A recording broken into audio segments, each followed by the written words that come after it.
साल है 1989। बंगाल में एक 10 साल की बालिका वधू फूलमणि शादी के सिर्फ 13 घंटे बाद अपने बेड पर खून से लथपथ हालत में मरी हुई पाई जाती है और उसे इस हालत में पहुंचाने वाला कोई और नहीं बल्कि उसी का 35 साल का पति था, जिसने उसके साथ इस कदर जबरन संबंध बनाए थे कि वो मासूम बच्ची बर्दाश्त नहीं कर पाई और ज्यादा खून बहने की वजह से कुछ ही घंटों में उसकी डेथ हो गई। पर ये सब मैं आपको क्यों बता रहा हूँ? इसलिए क्योंकि आज कुछ लोग हमारे समाज को इसी चाइल्ड मैरिज के कल्चर को दोबारा अपनाने की सलाह दे रहे हैं। अनिरुद्धाचार्य, जिनको आप पूकी बाबा के नाम से भी जानते हैं, उनके मीम्स आप लोग सोशल मीडिया पर देखते रहते हैं। एक बार फिर से अपने अटपटे बयानों को लेकर चर्चा में। इस बार उन्होंने महिलाओं के बारे में कुछ ऐसा कह दिया है जिसने देश में तमाम महिलाओं को नाराज कर दिया है। वैसे महिलाओं को लेकर वो पहले भी कई सारे रिग्रेसिव और मिसोजिनिस्टिक बयान दे चुके हैं, पर इस बार तो उन्होंने सारी लिमिट्स क्रॉस कर दी। आइए पहले सुनते हैं उन्होंने क्या कहा है, उसके बाद इस पर आगे डिस्कशन करेंगे। आने वाले टाइम पे देख लेना, लोग फिर जल्दी शादियां करना शुरू कर देंगे। क्यों? क्योंकि अब लड़कियां लाते हैं 25 साल की। अब 25 साल की लड़की 4 जगह वो मुंह मार चुकी होती है, सब नहीं पर बहुत।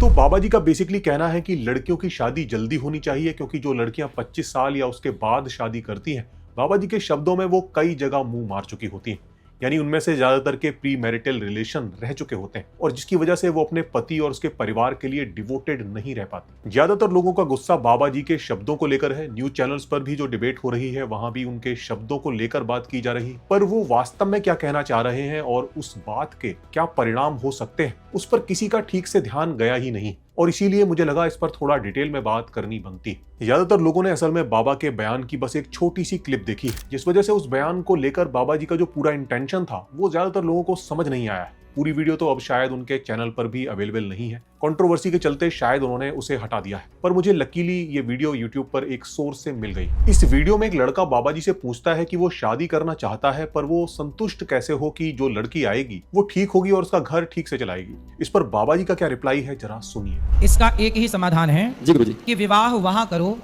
जिस लड़की को आप बचपन से जानते हो, जो आपके आसपास की हो, जिसके साथ पहले के जमाने में क्या था कि बच्चों का विवाह जल्दी हो जाता था।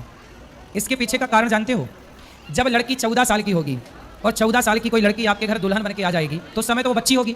अब वो ससुराल में 14 साल से जब रहने लग जाएगी तो अपने आप उस परिवार को अपना मान लेगी, उस रिश्ते में प्रगाढ़ बंधन में बंध जाएगी।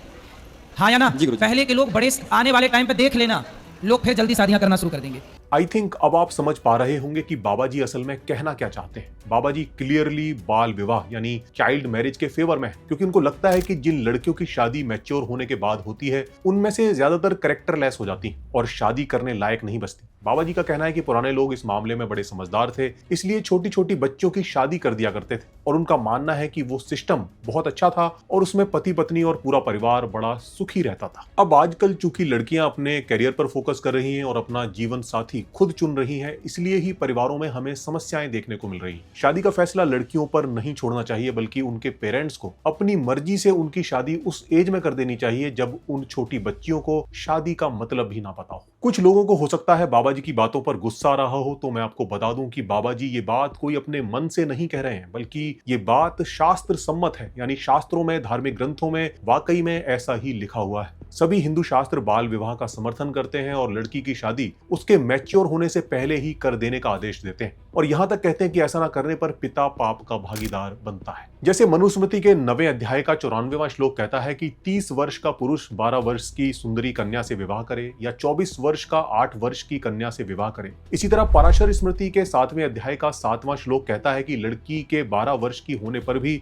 उसका विवाह ना संपन्न करने वाले पुरुष के घर में जितने महीने लड़की अपने रज यानी मेंस्ट्रुएशन को व्यर्थ गवाती है, लड़की के पिता के पितरों को उस रज का पान करना पड़ता है, यानी उस मेंस्ट्रुएशन ब्लड को पीना पड़ता है। कहने का मतलब है कि पुत्री के पिता को अपने पितरों को रजपान की दुर्गति से बचाने के लिए पुत्री के 12 वर्ष में प्रवेश करने से पहले ही उसका विवाह संपन्न कर देना चाहिए। इसी अध्याय का 8वां श्लोक कहता है कि कन्या का उचित समय पर विवाह न करने वाले उसके पिता, ज्येष्ठ भ्राता, उसकी माता तीनों ही नरकगामी होते हैं। और 9वां श्लोक कहता है कि कन्या के रजस्वला होने के बाद उससे विवाह करना अनुचित एवं वर्जित है। इस विधान की उपेक्षा करने वाले अहंकारी एवं मूर्ख ब्राह्मण से ना तो किसी को बातचीत करनी चाहिए और ना ही उसे अपनी पंक्ति में बिठाना चाहिए। ऐसे व्यक्ति को तो शूद्रा अथवा वैश्या से विवाह करने वाला मानना चाहिए, अर्थात उसे अपनी जाति से भ्रष्ट और आचार से हीन मानकर उससे किसी प्रकार का कोई संबंध नहीं रखना चाहिए। अब यहाँ देखिए कि अगर कोई पिता अपनी लड़की की शादी उसका मेंस्ट्रुएशन साइकिल स्टार्ट होने से पहले नहीं करता तो उसका सोशल स्टेटस डाउन होता है, और अगर कोई ऐसी लड़की से शादी भी कर ले तो उसका भी सोशल बाइकआउट करने का नियम। और ये कोई एक शास्त्र की बात नहीं है, तमाम शास्त्रों में आपको इस तरह के नियम मिल जाते हैं। यहाँ तक कि राम और सीता, जिनको एक आदर्श कपल की तरह देखा जाता है, उनकी शादी भी बहुत कम उम्र में होने का वर्णन हमें रामायण में मिलता है। रामायण के अरण्य कांड के 47वें सर्ग के चौथे, 10वें और 11वें श्लोक में सीता रावण से कहती है कि मैं 12 वर्ष ससुराल में रही हूँ, अब मेरी आयु 18 वर्ष और राम की 25 वर्ष है। अगर इसमें से ससुराल में रहने की एज घटा दी जाए तो शादी के समय सीता की एज 6 साल और राम की 13 साल निकल कर आती है, यानी राम और सीता की भी चाइल्ड मैरिज हुई थी। आप लोगों को लग रहा होगा कि चाइल्ड मैरिज तो बीते जमाने की बात है, तो मैं आपको बता दूं कि सेंसस ऑफ इंडिया का 1981 का डेटा बताता है कि 43.4% लड़कियों की शादी 18 साल का होने से पहले की गई थी। यह आंकड़ा 1991 में 35.3% था और 2001 में घटकर 14.4% रह गया। जबकि अगर ब्रिटिश इंडिया की बात की जाए तो उस दौर में 8 से 10 साल की लड़कियों की शादी होना एक आम बात थी। इन्हीं चाइल्ड मैरिजेज को रोकने के लिए 1929 में चाइल्ड मैरिज एक्ट लाया गया था, जिसमें शादी के लिए लड़कियों की मिनिमम एज 14 साल और लड़कों की 18 कर दी गई थी। पर अंग्रेजों ने ऐसा क्यों किया? क्या वो हमारे महान कल्चर को बर्बाद करना चाहते थे, जैसा शायद बाबा जी के भक्तों को लग रहा होगा? वेल, नहीं।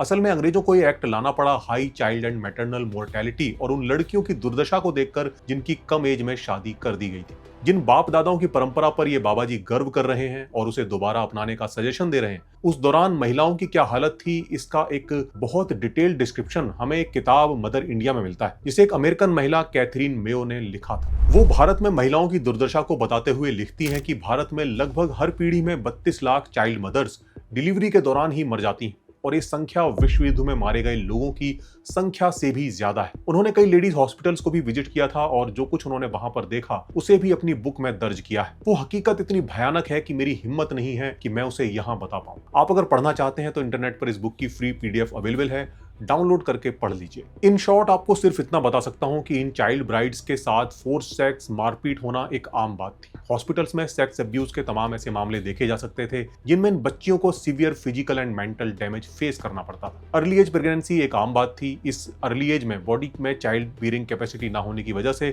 बहुत सारी लड़कियां डिलीवरी के दौरान ही मर जाती थी और जो बच जाती थी उनमें से भी बहुतों को बच्चे या तो मरे हुए पैदा होते थे या फिर कुछ टाइम बाद मर जाते थे। बाकी फोर्स सेक्स के भी तमाम मामले सामने आते रहते थे। इनमें कई बार इन छोटी मासूम बच्चियों के शरीर को इतना डैमेज पहुंचता था कि उनकी डेथ तक हो जाती थी।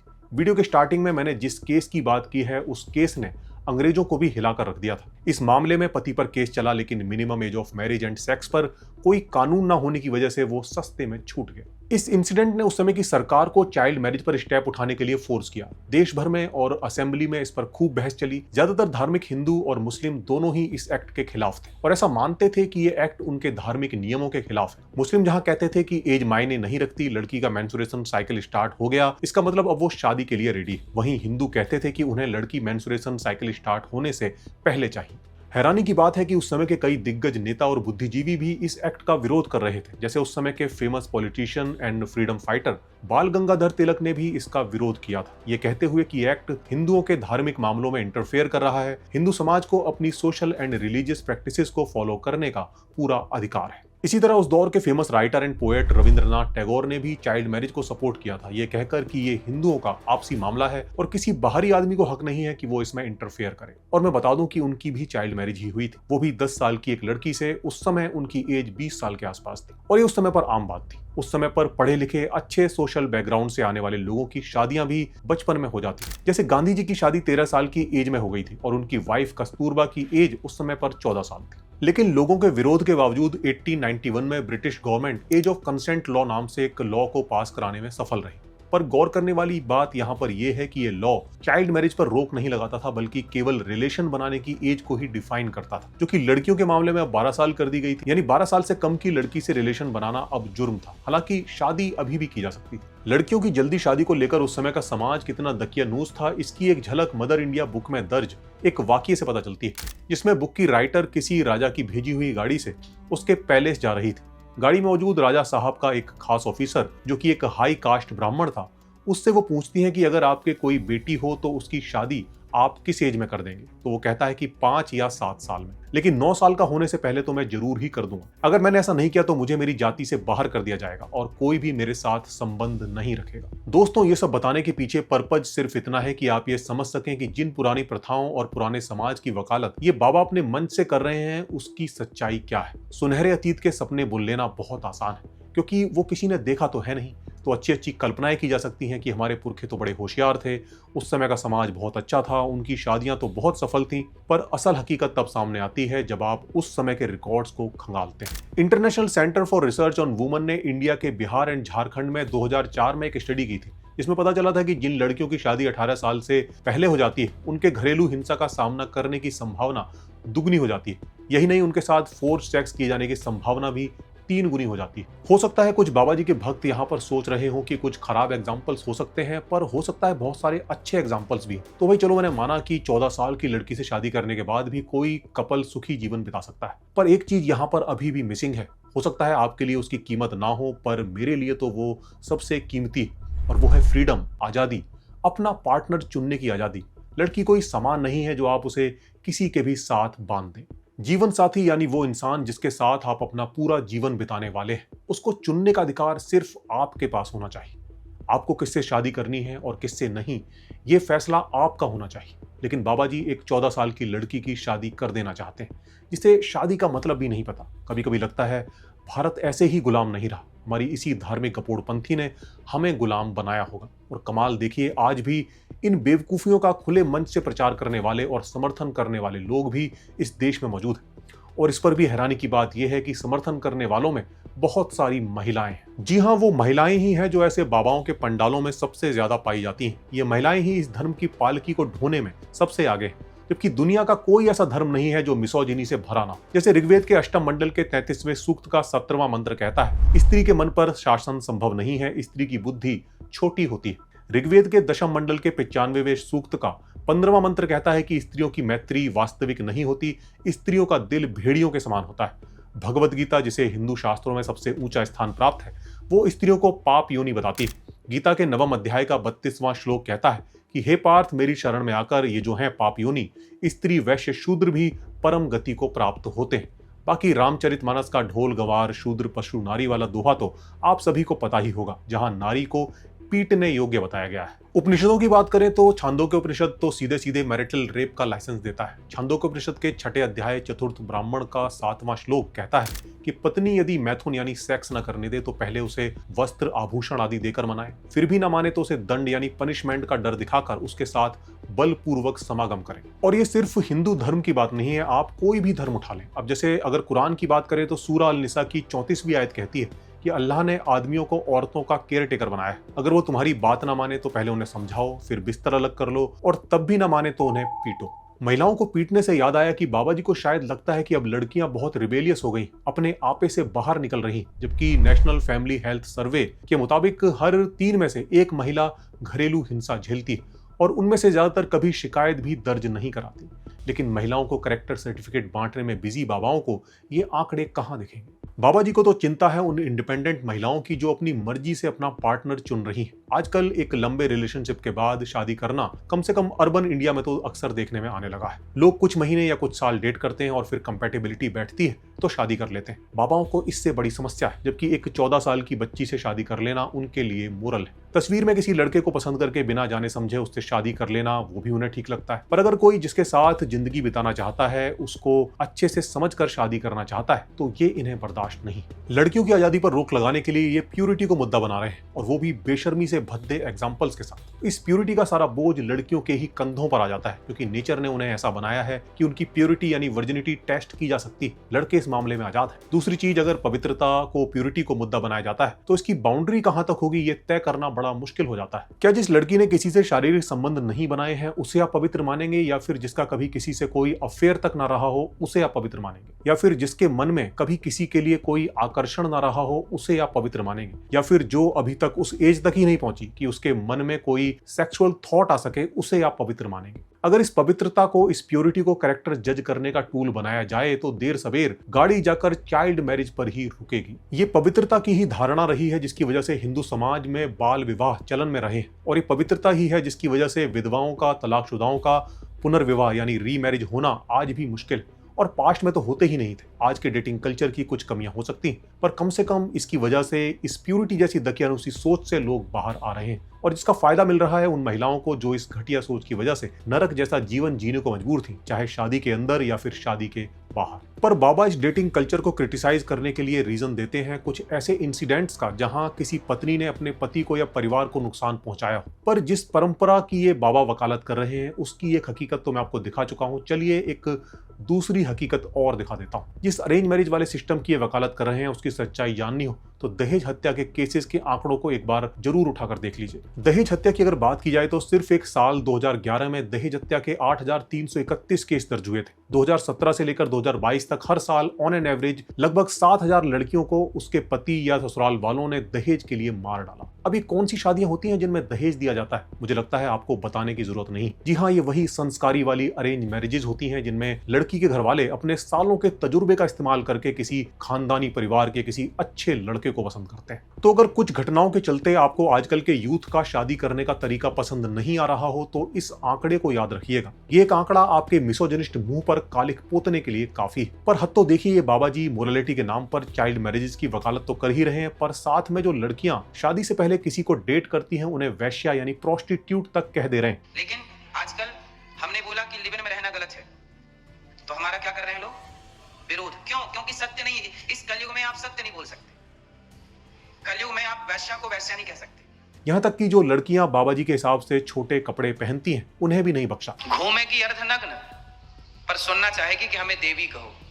दोस्तों, इस तरह से लड़कियों को दो कैटेगरी में डिवाइड करना, एक संस्कारी और दूसरी असंस्कारी, ये बहुत गलत है और इसके बहुत गलत परिणाम हमें देखने को मिल सकते हैं और ये बाबा लोग अक्सर ही ऐसी गलती करते हैं। पता है इससे क्या होता है? इससे एक बहुत बड़ा मर्द समाज कुछ खास लड़कियों को एक अलग नजर से देखने लगता है। जैसे इसका तो बॉयफ्रेंड है, ये तो वैसे ही बिगड़ी हुई है, हम भी ट्राई मार लेते हैं। ओ, ये तो छोटे कपड़े पहनती है, ये तो कैरेक्टरलेस ही होगी, ये तो सिगरेट पीती है, ये तो रात को बाहर घूम रही है, मेकअप करती है, रील बनाती है और न जाने कितनी ही ऐसी चीजें जिससे लोग लड़कियों के कैरेक्टर को जज करने की कोशिश करते हैं। और ये बाबा भी तो इन्हीं मर्दों में आते हैं क्योंकि इन्होंने भी तो यही किया है। आपको पता है, लड़कियों के साथ छेड़छाड़ और रेप के जितने भी केस होते हैं उनमें एक्यूज्ड हमेशा ऐसे ही जस्टिफिकेशन देता है। निर्भया वाले केस में जो एक्यूज्ड थे उनका भी यही कहना था कि वो अपने बॉयफ्रेंड के साथ रात को बाहर घूम रही थी।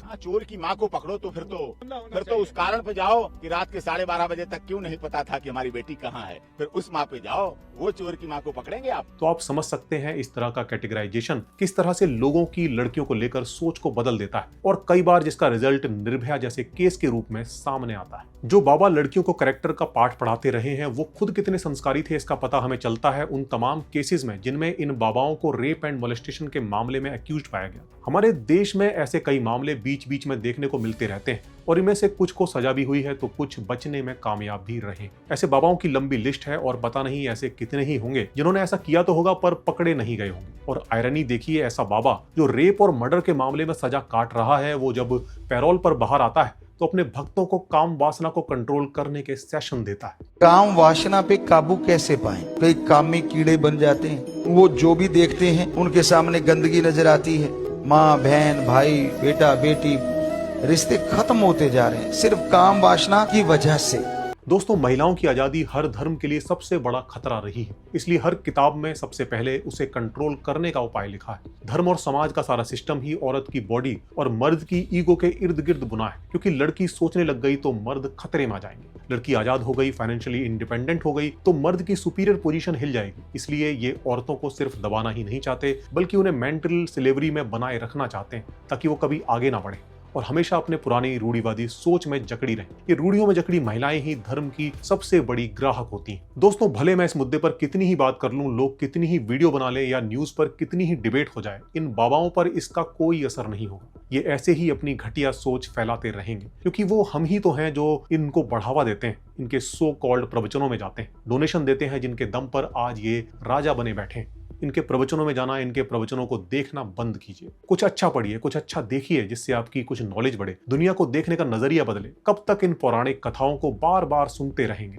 कोई सुनेगा नहीं, कोई चढ़ावा नहीं चढ़ाएगा तो ये बाबा जी सिर्फ इंस्टाग्राम रील्स पर रह जाएंगे। जब तक हम दर्शन और भक्ति के नाम पर इनके दरवाजे खटखटाते रहेंगे, ये लोग हमारे पैसों से लग्जरी एसयूवीज में घूमते रहेंगे और अपने डीलक्स आश्रमों से महिलाओं को नीचा दिखाकर कैरेक्टर सर्टिफिकेट बांटते रहेंगे। जब तक महिलाएं सवाल नहीं पूछेंगी और जब तक वो इन ढोंगियों के आगे सर झुकाती रहेंगी, तब तक ये देवी के नाम पर उन्हें दासी बनाते रहेंगे। अब वक्त आ गया है अपनी माँ, बहन और बेटियों को इन 2 कौड़ी के प्रवचनों से दूर रखने का और भगवा लपेटे जो लोग संस्कार बेच रहे हैं उनके खुद के कैरेक्टर पर सवाल उठाने का, क्योंकि जब तक कोई इन सो कॉल्ड धर्म गुरुओं पर सवाल नहीं करेगा तब तक ये अनपढ़ गंवार बाबा लोगों को मोरालिटी के नाम पर उल्टी सीधी पट्टी पढ़ाते रहेंगे। तो दोस्तों, आज के लिए सिर्फ इतना ही। आपकी इन ढोंगियों को लेकर क्या राय है कमेंट में जरूर बताएं। तो मिलते हैं नेक्स्ट वीडियो में, तब तक के लिए नमस्कार।